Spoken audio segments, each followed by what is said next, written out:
What's the most difficult thing about playing Tarkov as a solo? Fighting squads. I play Tarkov solo majority of the time, and whilst it's fun running into squads and trying to get that 1v3 or whatever, it is relatively difficult, and I thought I'd make this video to break down 3 situations I had when fighting squads as a solo, and trying to explain what I was doing to serve as a sort of guide for you solo players that are really struggling when it comes to fighting squads. Now just a heads up, most of these clips are against 2 or 3 mans. It is really difficult to take a 4 or 5 man out by yourself, so just bear that in mind. The way I'm going to run this video is I'm going to let the clip play and I'm going to pause it before I do something that I think is worth mentioning. So let's get into the action and how you should be fighting squads as a solo.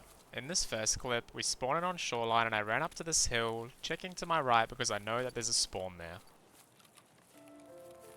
As we're scouting that area, we see a squad come through and it looks like 3 separate people. Given the terrain and the layout of where I am right now, I choose to stay put and just watch them. My best bet is to wait until they get out into the open, and that's when I can start shooting them so I have a clear sight line of them and I can get some easy kills to start things off.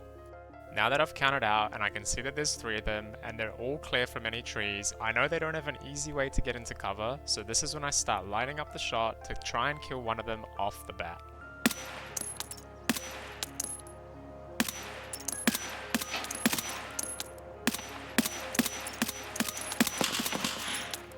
After getting a nice headshot on the first one and spraying that guy who went prone, I assumed at this point that I had killed 2 people, so I was ready to flank to the right and reposition so I could end the 3rd person.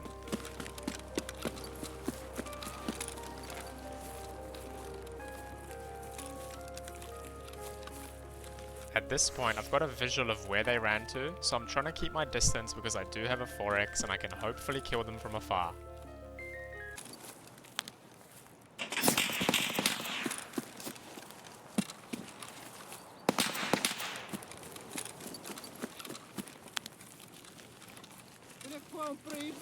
So unfortunately, a scav starts shooting at us and sort of ruins our plan. But I do hear something in the bush go prone or get up. I can't really decipher which one, so I'm really focusing my attention on the people in front of me and I'm not too worried about the scav. As I'm trying to find the guy in the bush, I see this person on my left who I thought I initially killed start sprinting towards and I start taking shots at him.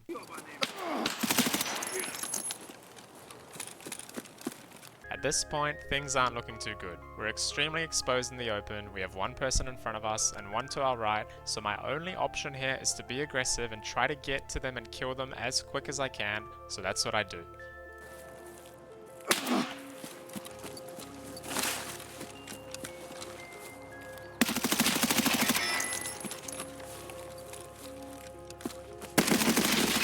So we managed to take them both out.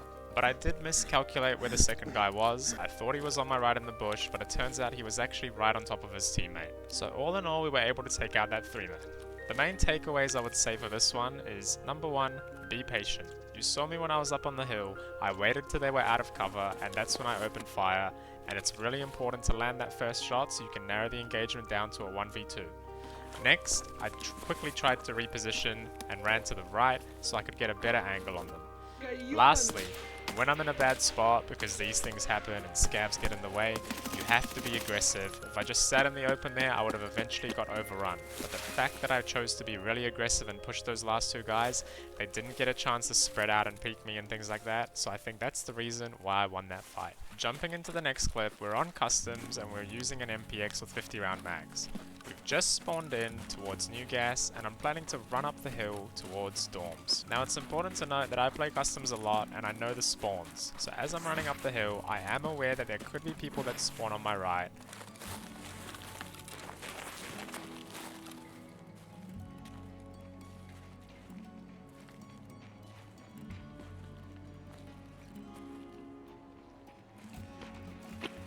And that's when we hear a bunch of footsteps right in the direction that we're going. This is where patience comes in.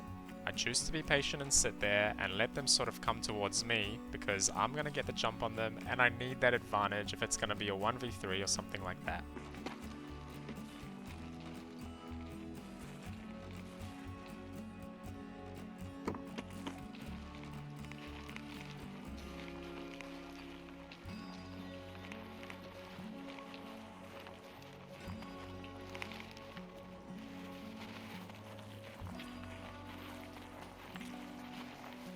As you can see, this is very important. I do not shoot the first person that I see. I like to wait and see what I'm dealing with, and that's when I decide to open fire once I have 2 or 3 people in my line of sight and I know exactly where they are. After killing the first 2, I choose to be really aggressive here to not give the third time to reposition or do anything. So I choose to rush him immediately, and I look to end things relatively quickly just to wipe them out as quick as I can.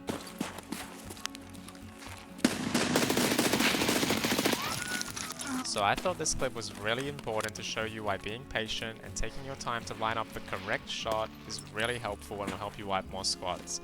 Most of you guys will probably be thinking that I just ratted and camped them. You're not half wrong. But what can you do as a solo when you hear 3 people coming towards you? I think I played that as good as I could. I waited to take the shot on the second or third guy rather than the first one to make sure I can get the jump on them and not give the others any time to engage me. Once I killed the second guy, I always say this, I think it's really important to be aggressive and look to end things quickly. The more time you give them to reposition and things like that, the harder it's going to be for you as a solo. So this is a good example of why being patient and taking your time can really help you in wiping squads. In this next clip, we're on reserve and we head down into the bunker with a Vector just to chase a little bit of PvP. Once we get down there and peek the main sort of area, we get shot by someone, so we know that somebody's on the opposite side of us.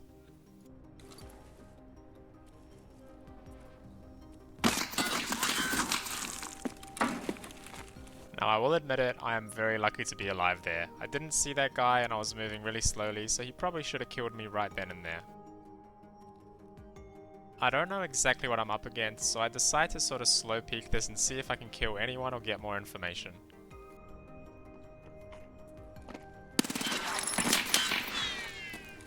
Given that I got shot as I heard somebody jumping, I know that I'm at least up against 2 other players and it's not a solo. So I've got that in the back of my mind that we're up against a squad.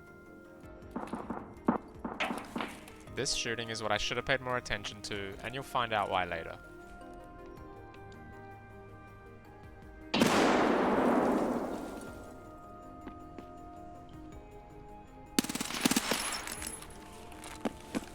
I had a really good opportunity there to kill that guy, but I whiffed my shots. I probably hurt him, but we didn't get the headshot, so we haven't killed anyone at this stage.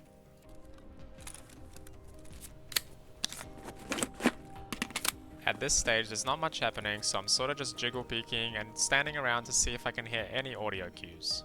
What I decide to do is fake that I'm going to go up to the right and wrap around them, and then I quickly swing back to the left, as you can see.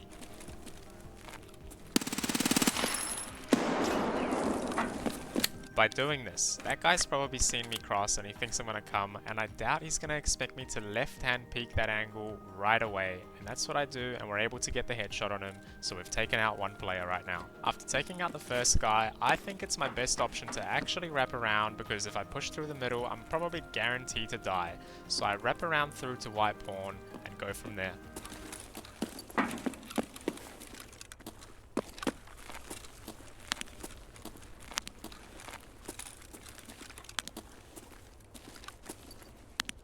Just a quick note, the reason I'm being loud and toggling on my flashlight and things like that is I'm waiting for one of them to ADS or make a little move so I have an idea of where they are. And we heard it right at the end there, one of them is on the left towards the bunker because he ADS'd, so my plan has worked and I know exactly where he is.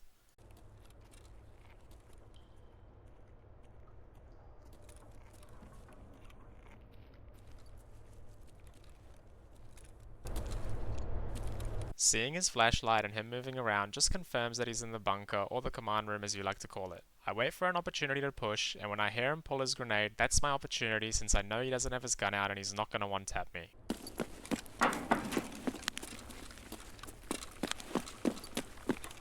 Given that he faked his grenade, I choose to run behind this pillar so I have a little bit of cover to see what he does next.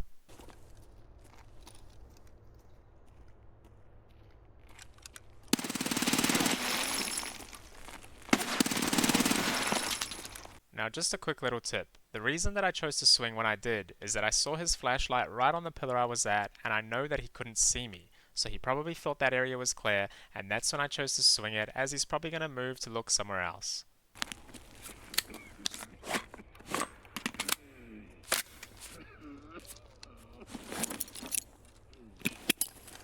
Since I know that I heard him and I can hear him coughing, and he starts reloading, I choose that that's a good time to throw a grenade to put more pressure on him, but it turns out that our grenade does the job for us.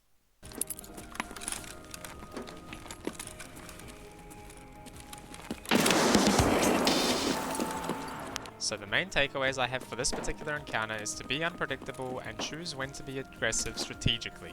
Peeking things you're not supposed to and being aggressive like I did with the first guy yielded me a very easy kill. Rotating, again, is really good all the time because they're not going to expect you to be there, and I think we got into a better position than if we were to try and fight that guy from our original position. Lastly, when you know it's a good time to peek, like when that guy cleared the area I was at with his flashlight and saw nothing, you have to take that opportunity because that's going to be your best bet at killing them. Now, do you remember when I told you that I should have paid attention to those suppressed shots from earlier? This is why. Rule number 1 of Tarkov, there is always one more. Anyways guys, this pretty much wraps up this video on how you should be fighting squads as a solo player. I showed you 3 encounters and I tried my best to break them down to teach you what I do when I'm faced up against squads and how I try to get the better of them. If you guys enjoyed this video or if you found it helpful at all, it would really mean the world for you to like and subscribe. And if you like this type of content, let me know in the comments down below that you want to see more of it, and I'll make sure to do that in the future. Thanks a lot for watching, and I'll see you in the next one.